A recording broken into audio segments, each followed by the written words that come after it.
बच्चों, आज आपको एक नई चीज बताई जा रही है। कथा साहित्य कहानियां आती है ना, तो पहली कहानी जो बलिदान है मुंशी प्रेमचंद की, वो बता रहा हूं। इसका प्रमुख पात्र है हरखचंद। जाति का कुर्मी था, लेकिन उसका नाम बाद में हो जाता है हरकू। क्या हो जाता है? हरकू। तो कुछ प्रमुख पात्र है, मैं आप बता रहा हूं पूरी कहानी आपको। प्रेमचंद द्वारा रचित बलिदान कहानी सामाजिक यथार्थ पर आधारित है। इसका कथानक श्रमिक सामाजिक वर्ग पर आधारित होने के साथ साथ कृषक परिवार की सेवा, त्याग और समर्पण की भावना का द्योतक है। हरकू ऐसा किसान है जो शक्कर के व्यापारी से किसान बना है और जमींदार की बहुत लंबे समय से जमीन जोतता आ रहा। वो प्रकृति में आस्था रखने वाला और प्राकृतिक उपचार में विश्वास रखने वाला दीर्घ काल तक अस्वस्थ रहकर अपने गांव के समर्थ व्यक्तियों की उदासीनता से संत्रस्त होकर परलोक सिधार गया, यानी उसकी मृत्यु हो गई। उसकी मृत्यु के बाद उसके पुत्र गिरधारी ने जमा पूंजी से उसका अंत्येष्टि यानी अंतिम संस्कार किया। अर्थाभाव में जमींदार की 20 वर्ष से जोती गई जमीन को न ले सका। अशिक्षा, निर्धनता और नियतिवाद ने उसे प्रेतात्मा बना दिया। उसका बेटा श्रमिक बनकर अपने परिवार का भरण पोषण करने लगा। इसकी पत्नी सुभागी, गिरधारी की पत्नी का नाम था सुभागी, अपमान अनुभव करती हुई बेबसी का जीवन व्यतीत करने लगी।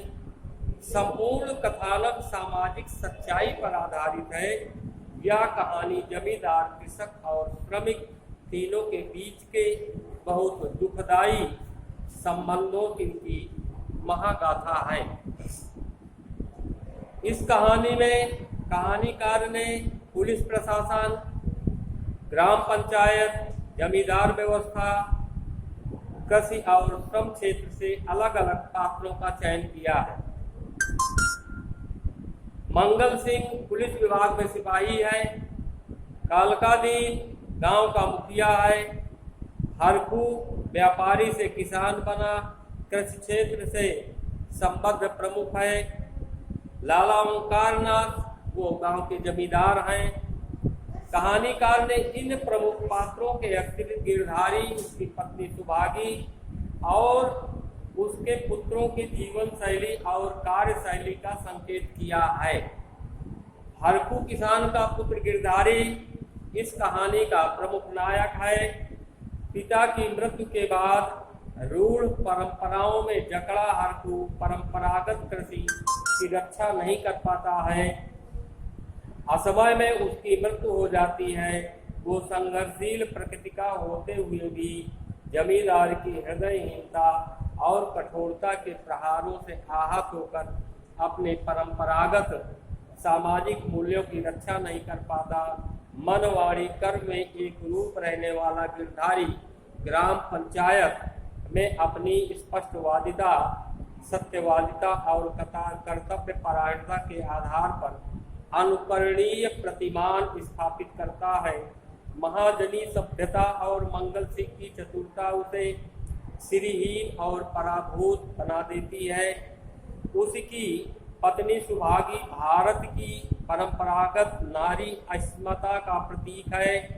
पति परायणा सुभागी पति के अभाव में अपने को असहाय और अपमानित समझती है।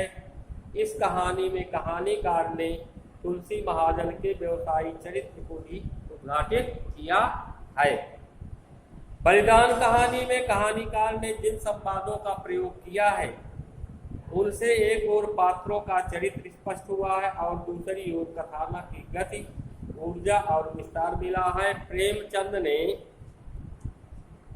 इस कहानी में कथन के साथ आत्मकथनों का भी प्रयोग किया है। मंगल सिंह, हरखू, कालिका दीन, गिरधारी, ओंकारनाथ और गिरधारी और मंगल सिंह गिरधारी और तुलसी गिरधारी सुखिया द्वारा आदि के संवादात्मक कथनों द्वारा सामाजिक मनोविज्ञान के साथ साथ सामाजिक यथार्थमूलक आदर्श को संकेत किया गया है।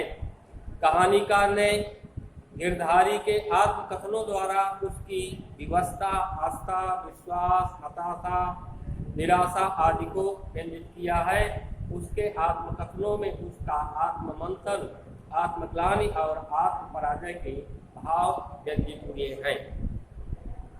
प्रेमचंद ने बलिदान शीर्षक में ढेला गांव के सामाजिक, सांस्कृतिक, आर्थिक और शैक्षिक परिवेश को चित्रित किया है। संपूर्ण गांव की संरचना में ब्रिटिशकालीन शासन व्यवस्था परिलक्षित होती है। ओंकारनाथ की हृदयहीनता, कठोरता और मनमानी तथा ब्रिटिश शासन की सामंतवादी व्यवस्था की बोधक है। सामंतवादी जीवन शैली से जमींदार के मानव विरोधी संवेदना शून्य कार्य व्यापार से जोड़ती है। पुलिस प्रशासन, ग्राम पंचायत मुखिया की सामाजिक भूमिका, किसान की दयनीय स्थिति और श्रमिक वर्ग की व्यवस्था संपूर्ण सामाजिक परिवेश को साकार रूप प्रदान करने का प्रयास किया गया है।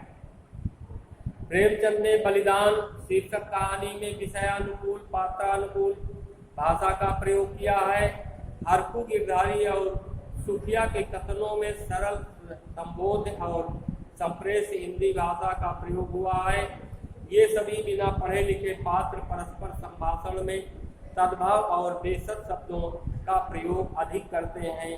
कहानीकार ने यह दिखाया है कि किस प्रकार धन समाज की मानसिकता को बदल देता है। धन का प्रभाव और अभाव केवल सामाजिक स्तर को ही प्रभावित नहीं करता, अपितु संबोधन शब्दों की रचना और प्रयोग क्रिया को बदल देता है। मंगलू सिपाही बनकर मंगल सिंह बन जाता है। कल्लू अहीर गांव का मुखिया बनकर कालिका दीन बन जाता है। व्यापारी से कृषक बनकर हरकुल नाम से पुकारा जाता है। इस प्रकार कहानीकार ने भाषा के सामाजिक संदर्भों की भी कुछ स्पष्ट किया है।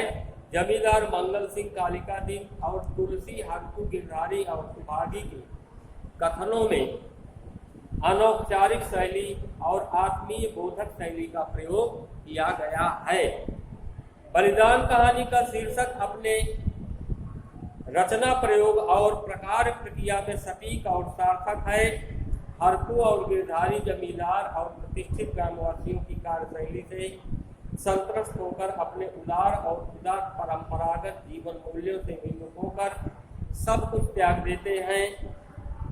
अपनी सामाजिक मर्यादा और प्रतिष्ठा प्रभाव से मुक्त होकर अपमान और आत्मग्लानि का जीवन जीने लगते हैं। सिपाही, मुखिया, महाजन और जमींदार प्रत्यक्ष और परोक्ष रूप से कृषकों और श्रमिकों का एकजुट होकर योजनाबद्ध ढंग से शोषण करते हैं, उनके मूल्यों और मान्यताओं को परिवर्तित करते हैं, उनके आस्था, विश्वास और सेवा भाव को कल्पित, विकृत और विरूपित करते हैं। कहानीकार ने इस कहानी में विभिन्न सामाजिक स्तर भेदों के स्वरूप को स्पष्ट करते हुए लोक संस्कृति मूलक समाज को मानक संस्कृति मूलक समाज की आधारशिला माना।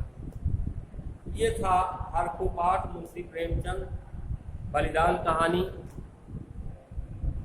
जब विद्यालय में व्यवस्था होगी तभी बच्चे उपस्थित होंगे, यानी कक्षाएं चलने लगेंगी, तो मैं इसको और सरल भाषा में और शॉर्ट रूप में थोड़ी प्रक्रिया में बताऊंगा, क्योंकि ये आपके पेपर में परीक्षा में 5 नंबर की आती है कहानी। वो कहानी आपको मैं आपको और सरल भाषा में चंद शब्दों में बताने का प्रयास करूँगा। ठीक है, अब आज यहीं तक, कल नए वीडियो के साथ फिर मिलेंगे, है ना। तब तक के लिए धन्यवाद।